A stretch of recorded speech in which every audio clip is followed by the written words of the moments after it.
logika serta nalar kita itu mesti benar-benar waras dalam melihat sesuatu.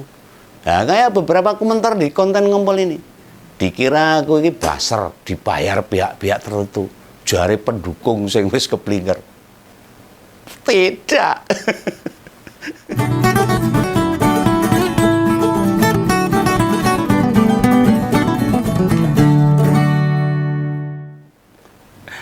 Katanya sekarang ini alam demokrasi Indonesia sudah bagus. Yang katanya kebebasan berekspresi dilindungi undang-undang. Oh, jebulnya enggak itu. Nah, mulai muncul gerakan-gerakan yang mulai mengarah ketidaksukaan ke kelompok anti pemerintah. Lah terus apa yang namanya demokrasi piye itu? Lah saiki presidennya Pak Harto saat ini kan enggak tuh. Kan masih Pak Mulyono meskipun tinggal berapa hari. Kepala negaranya wis ra iso dikritik waktu itu, sekarang kok podo wae. Atau anak-anaknya nggak tahan dengan apa yang disuarakan rakyat saat ini. Baru-baru ini ingat loh, terakhir ini rencana diskusi di Grand Kemang Jakarta didatangi sekelompok preman yang mau membubarkan acara diskusi itu. Wah, barbar. Orang duwe sopan. Lah sebenarnya wis dicegati polisi dalam gambar yang saya tonton itu. Tapi mereka koyo amubal iso belah dadi loro, yang satu lewat depan, yang satu lewat belakang. Wah, bebayani nih. Lah koyo hotel we punyanya mbae wae bludas-bludus karepe dhewe. Lah rencananya itu yang hadir buat jadi narasumber diskusi itu ada Pak Refli Harun, orang-orang top itu, Pak Said Didu, ada Pak Mayor Jenderal Purnawirawan Sunarko. Lu ingat loh, wis pensiun loh Pak Sunarko itu. Tur dia TNI, kan Pak Refli sama Pak Said bukan tentara itu. Kok yo kentara, ketentara, oh yo orang medeni blas kok sekarang itu. Kalah dengan para preman-preman yang bedengus-bedengus itu. Lah Pak Sunarko nek wis pensiun kan ya ora nyekel bedil. Ini janjinya itu ada apa tuh ini? Yang ditakutkan dari forum-forum diskusi itu apa itu loh? Diskusi itu kan bagian dari untuk mencerahkan, mencerdaskan wawasan untuk negara ini, bukan untuk ngisru negara. Lah nek ora tahu diskusi, ora tahu belajar sana sini ya, akhirnya ya bodoh. Makanya orang-orang ini termasuk orang-orang bodoh ini yang tidak mau dan menentang acara diskusi ini. Oh, Menggawan kok nggak paham ini. Lah nek demo atau konsolidasi massa hau-hau merusak fasilitas umum atau mengganggu ketertiban umum, ya itu monggo, mau diperangi monggo.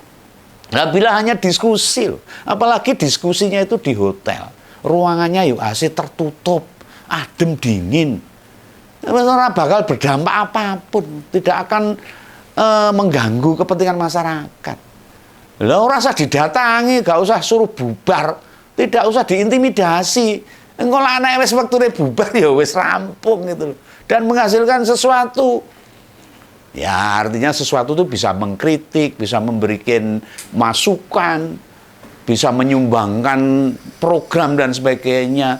Lagian setelah era PKI dulu, gak ada lagi tuh konsolidasi kayak gitu yang membahayakan negara, gak ada. Yang bisa menurunkan pemerintah ya ndak ada itu. Nah tahun 98 itu bukan karena konsolidasi apalagi diskusi mahasiswa loh. Lalu pemerintah jatuh, Pak Soeharto jatuh dan mengundurkan diri. Itu diskusi-diskusi mahasiswa. Bukan karena itu. Bukan karena itu Soeharto jatuh. Karena ada diskusi-diskusi. Runtuhnya Orde Baru itu gegara kelakuan rezim Soeharto yang memang kelewat batas menyengsarakan rakyat. Oh, diintimidasi, opo-opo, ngeritik sidik, cekel, hilang. Nah, cara-cara kuno seperti ini membubarkan diskusi itu wis ora zamane, Bong. Jadul itu. Bukan cara elegan, bukan cara cerdas dan tidak akademis. Orang intelektual, desa itu. Wah ya, pantas lah yang datang tuh para preman itu. Nah, ingatlah. Diskusi kemarin itu gak berdampak apapun kok. Ya tinggal tunggu 20 Oktober saja, berapa hari? 20 hari lagi. Lah nek pelantikan atau pergantian kepala daerah batal, ya bisa meninggalkan tens politik. Bisa anget, bisa panas. Pengen tahu apa alasan wong-wong sing meh bubarke diskusi wingi itu. Para preman itu, mbuh itu suruhan, mbuh itu karpe dhewe, mbuh karena dibayar, pegawan nggak tahu. Ngertine wis pokoke ngawut. Ya, ngawut aja. Nah, kenapa mereka tiba-tiba membubarkan acara diskusi? Pertama, alasannya karena tidak punya izin. Katanya, masa orang-orang sekelas Refli Harun, Din Samsudin nggak punya izin ketika mau diskusi. Remeh men tuh. Dan kedua, katanya diskusi itu bisa memecah belah bangsa. Ini tak terangin nih pegawai ini. Kita ini berkumpul, berserikat, berorganisasi, apalagi menyatakan pendapat. Itu dilindungi undang-undang. Orang sakar PDW, bos-bos. Kalian itu yang membubarkan acara diskusi itulah yang melanggar undang-undang. Nah, soal izin, itu kan tidak mengganggu tempat umum. Ya, tidak menyalahi apapun. Dan mungkin hanya pemberitahuan lewat hotel yang ditempati. Lo ada di dalam ruangan, masa aku rapat yang jero omah dadak izin yang polsek kan ya ndak perlu toh. Mau diskusi, mau rembukan di rumah, di ruangan tertutup dadak izin ke Polres ya nggak perlu toh.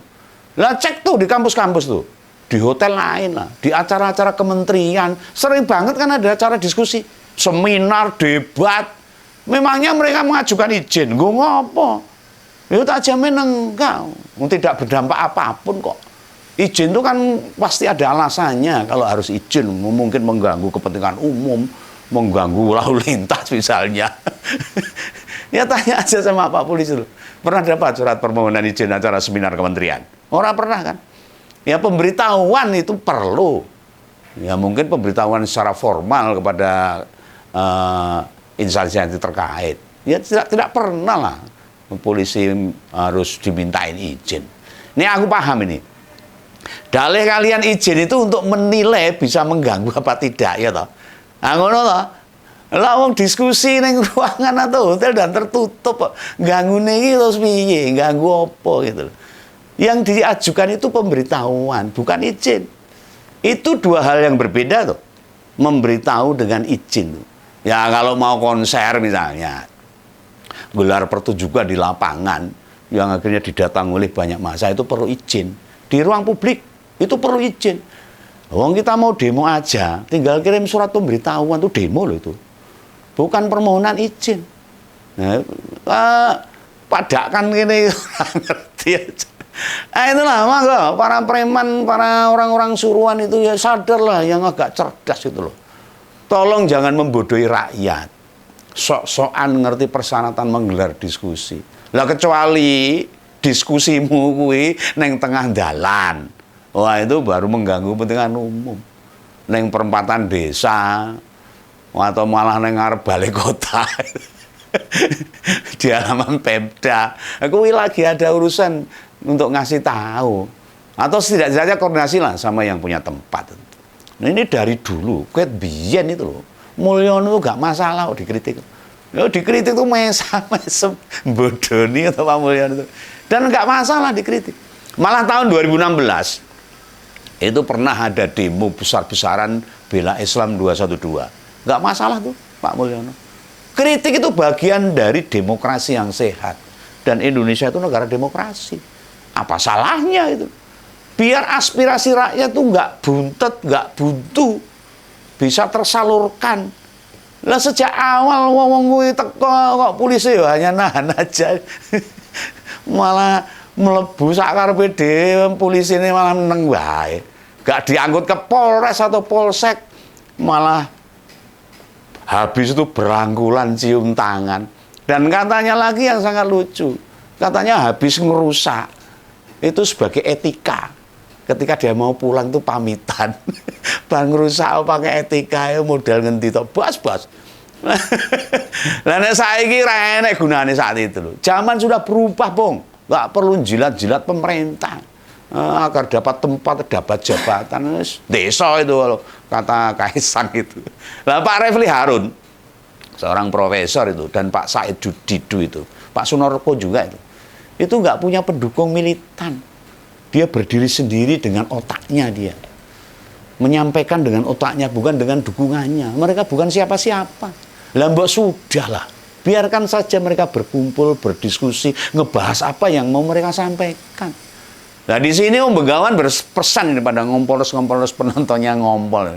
Bila diajak-ajak demo, diskusi atau mendukung siapa, harus pinter milih-milih, milah-milah. Ingat loh, situasi politik sekarang ini lagi hangat-hangatnya. Bisa bikin orang mainan politik kalau nggak cerdas. Demi kepentingan kelompok, demi kepentingan sendiri, dan sekarang banyak yang jadi korban. Jangan sampai dukungan kita tuh dimanfaatkan orang buat keuntungan dia sendiri.